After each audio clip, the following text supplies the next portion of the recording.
Today we're going to discuss 6 European countries that have a digital nomad visa process that you need to know about if you're considering moving abroad. Now, what's a digital nomad?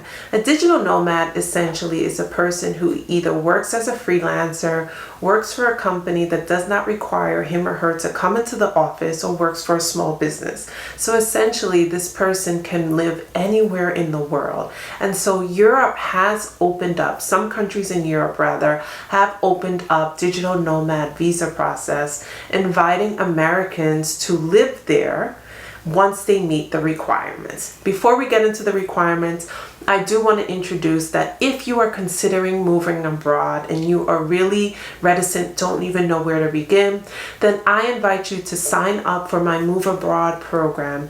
We will lay out the steps and things that you need to be thinking about and doing in order to move abroad successfully.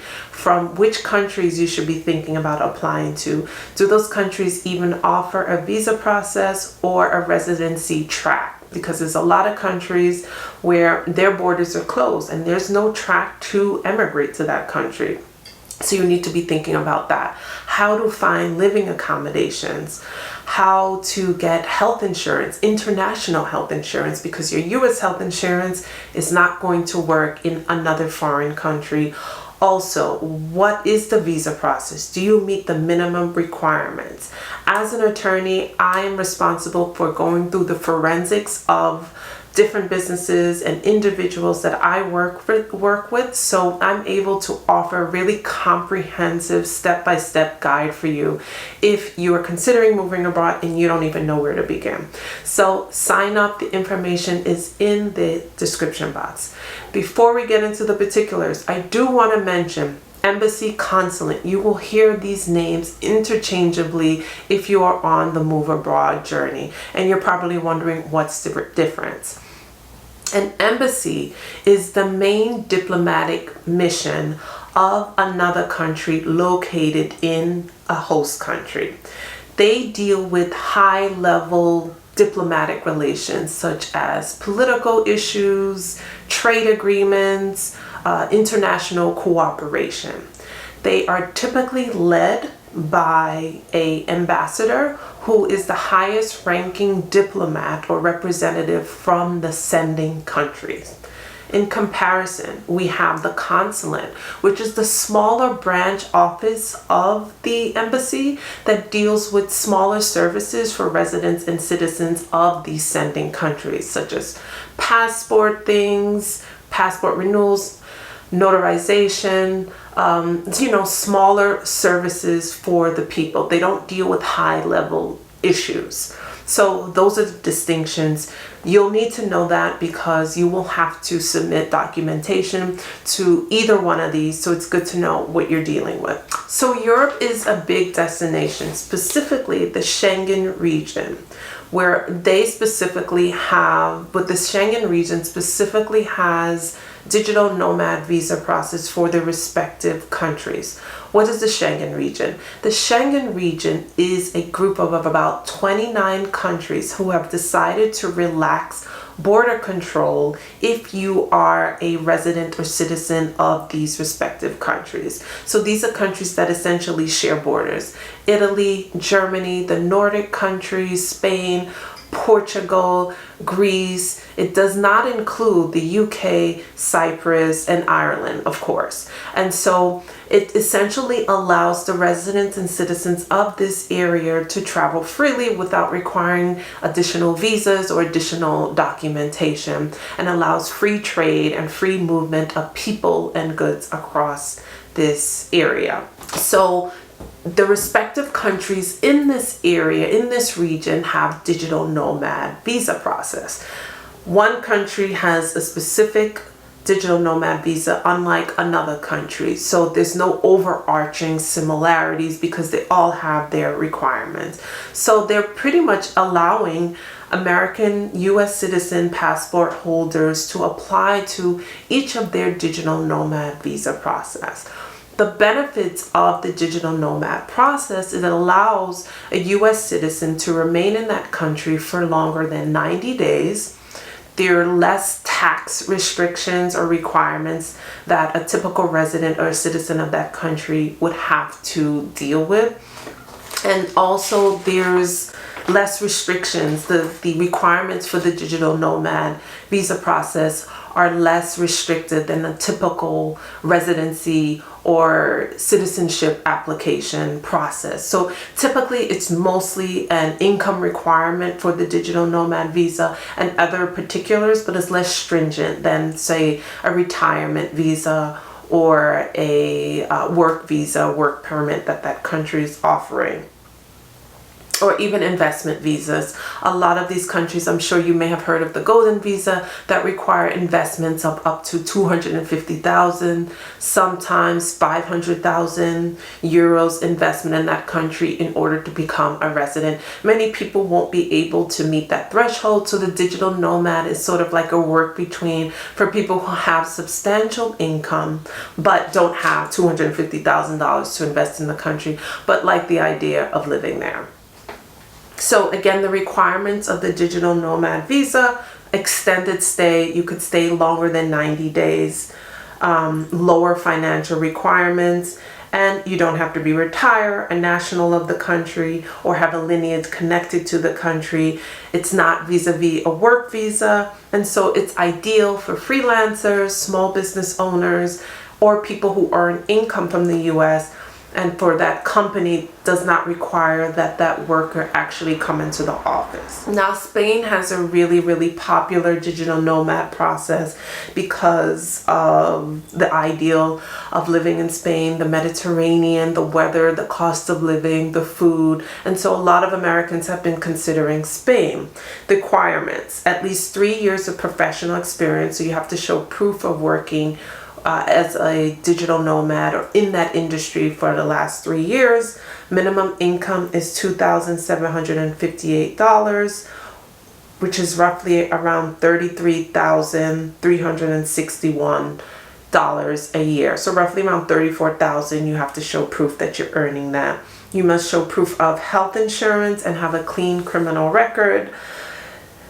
As a digital nomad resident, you will receive the benefits of the Beckham Law. The Beckham Law allows you to live and work in Spain and only be taxed on the income generated from Spanish transactions, so money earned from actual Spanish business, as well as tax on income earned over 600,000 euros. So your foreign currency, the money that you earn while abroad, is actually taxed at a lesser amount, unlike what you would be taxed if you were a resident or a citizen. In terms of completing the application cannot be done online. You will have to fill it out and visit the Spanish embassy or the consulate. Portugal is another favorite. A lot of Americans have been relocating to Portugal over the last few years, and their monthly income requirement is around $3,500 per month. And after 5 years, a person can apply to become a permanent resident.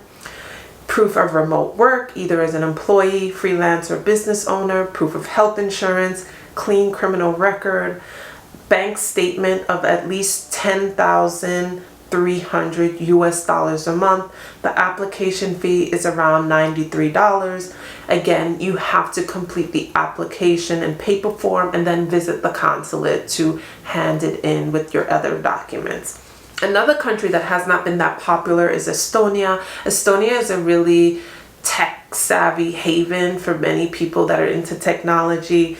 Their visa is valid for up to 1 year, and the income requirement slightly higher at $4,600 a month. Proof of remote work, similar to the other two. Medical insurance you have to provide for your stay in Estonia. Proof of accommodation. The application fee is around $100.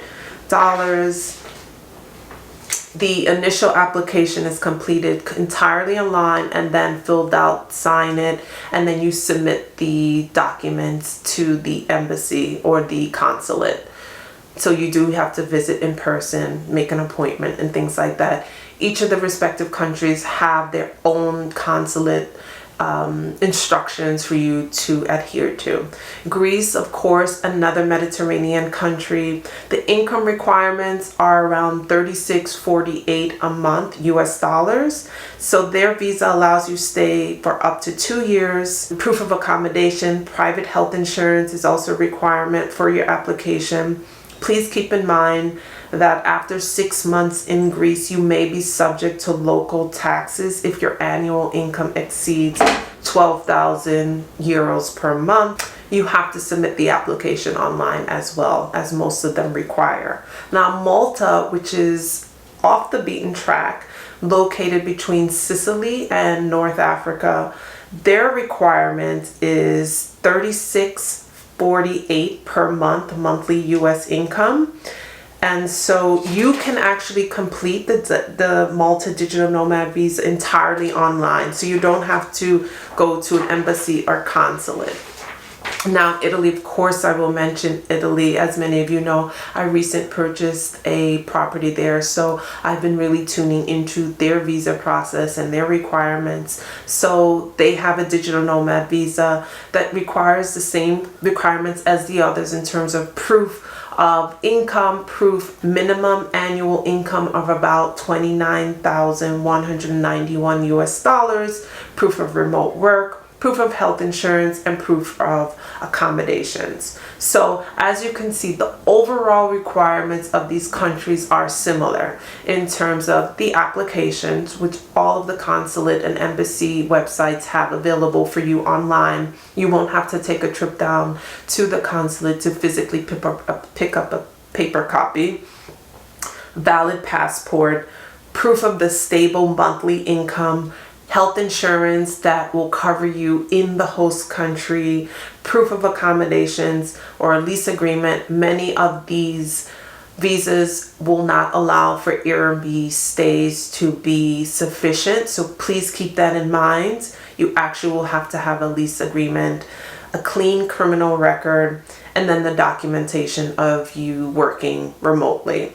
So remember, preparation is key. So this is just an overview if you're curious about Digital Nomad Visa, what the requirements are in the Schengen region countries. Typical reasons for denial: not having a clean criminal record, not meeting the monthly income requirement, and missing information. So hopefully this information has been helpful to you. If you're concerned and you're nervous about applying and you're like, I don't even know where to begin, this is a good place to start. Which countries actually have a visa program or a residency program that makes it possible for me as a US citizen to immigrate?